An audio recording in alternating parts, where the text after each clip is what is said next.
ব্রাহ্মণবাড়িয়ায় diagnostic সেন্টারগুলোর রোগের নমুনা পরীক্ষায় প্রায়ই আসছে ভুল রিপোর্ট। এতে ভুল চিকিৎসার শিকার হচ্ছেন রোগীরা। প্রতিনিধি আশেক মান্নান হিমেলের পাঠানো তথ্য ছবিতে ডেস্ক রিপোর্ট।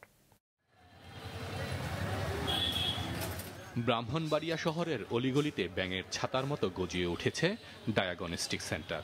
বেশিরভাগই চলছে মেয়াদ উত্তীর্ণ ও মানহীন যন্ত্রপাতি এবং প্রশিক্ষণহীন টেকনিশিয়ান দিয়ে। ফলে স্বাস্থ্য পরীক্ষায় আসছে ভুল রিপোর্ট, আর তার উপর ভিত্তি করেই হচ্ছে রোগ নির্ণয়। 2 মাস বয়সী মুগ্ধকে অসুস্থতার জন্য চিকিৎসকের কাছে নিয়ে গেলে তার থাইরয়েড টেস্ট করাতে বলা হয়। শহরের একটি ডায়াগনস্টিক সেন্টারে নমুনা পরীক্ষায় TSH ধরা পড়ে 7.74। সন্দেহ হলে চিকিৎসক আবারও পরীক্ষার পরামর্শ দেন। অন্য একটি ডায়াগনস্টিক সেন্টারে পরীক্ষায় TSH লেভেল আসে 1.5, যা স্বাভাবিক বলছে চিকিৎসক। স্বাস্থ্য পরীক্ষা নিয়ে প্রায় এ ধরনের জটিলতায় পড়ছেন রোগী ও স্বজনরা। ব্রাহ্মণবাড়িয়া সুনামধন্য ক্লিনিকে পরীক্ষা করালাম। ওখানে ওনারা বললেন যে লেফটে নাকি পাথর, স্টোন হয়েছে বাম দিকে।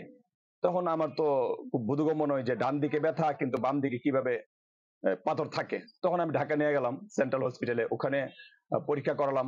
ওনারা বললো যে ডান দিকেই পাথর। আমরা আশা করব যে মেয়াদ উত্তীর্ণ এই রিয়েজেন্ট ব্যবহার না করার পাশাপাশি দক্ষ, বিশেষ করে যারা ল্যাবে থাকেন তারা যেন অবশ্যই দক্ষ এবং প্রশিক্ষিত হয়।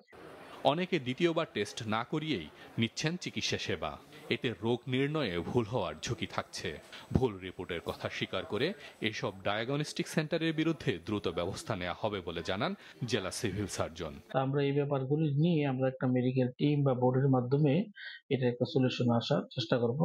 দায়ী যারা আছে তাদেরকে আমরা টোটালি একটা বোর্ডের মাধ্যমে তাদেরকে দোষী সাব্যস্ত হলে অবশ্যই আমরা ওই প্রতিষ্ঠানের বিরুদ্ধে আমরা ব্যবস্থা নিতে পারবো।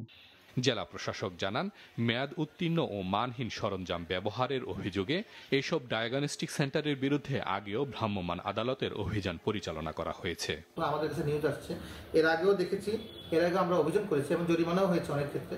তো এটা বর্তমানে আবার একটু আমাদের কাছে শোনা যাচ্ছে। তো আমরা সিভিল সার্জনের সাথে কথা বলেছি, আড়াইশো বেডের হাসপাতালের যিনি পরিচালক আছে ওনার সাথেও কথা বলেছি, ডাক্তার সাথে কথা বলে এবং কোন সময় যেতে হবে, কারণ আমাদের এক্সপার্ট লাগবে সেই ক্ষেত্রে,